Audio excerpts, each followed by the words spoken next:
बेगानी शादी में अब्दुल्ला कैसे दीवाना होता है, देखो। आईफोन 17 लॉन्च हुआ है और पहली बार उसका सबसे unique colour orange, cosmic orange आया है।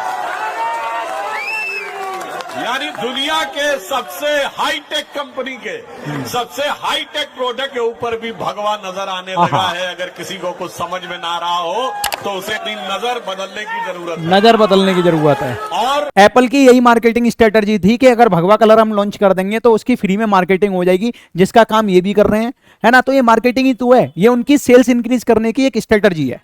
अब इन्हें उस चीज में भी क्रेडिट चाहिए।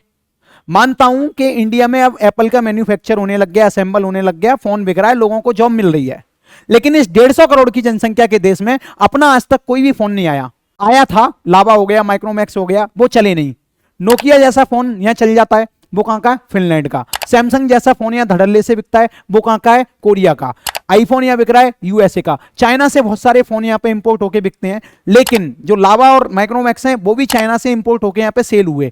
ये एक बहुत अच्छा प्रयास था, किया था, लेकिन उससे सीखने वाली बात क्या थी कि जनता इन फोन को नहीं खरीद रही है क्योंकि उनकी क्वालिटी सही नहीं है। एक फोन को बनाने के लिए बेसिकली क्या चाहिए होता है, मदरबोर्ड चाहिए होता है, इंटीग्रेटेड सर्किट चाहिए होता है और सेमीकंडक्टर्स चिप चाहिए होती हैं, ठीक है। तो अब सेमीकंडक्टर्स का बिजनेस अगर कोई यहाँ करे तो यहाँ पे छूट तो मिल जाती है, उसमें टैक्स रिजाइम है ऊपर से, लेकिन जब अगर मैं उसकी लैब बनाना चाहूंगा या उसके लिए मैं फैक्ट्री बनाना चाहूंगा तो गवर्नमेंट मेरे से इतने चक्कर कटवा देगी, लैब स्टेबल करने के लिए इतने डॉक्यूमेंट चाहिए होंगे मुझे कि मैं थक हार के वो बिजनेस कर ही नहीं पाऊंगा। ये है सिस्टम। एक आदमी ने करने की कोशिश की थी, उसका ये वाला बिजनेस उसे बंद करना पड़ा सेमीकंडक्टर का, उसका ठीक नहीं चला। तो कैसे बनेंगे इस देश में फोन, इसके लिए कौन जिम्मेदार है। और दूसरे की फोन पे गर्व हो रहा है, उसका प्रमोशन हो रहा है, यही तो चाहता था एप्पल और वो तुम काम कर रहे हो।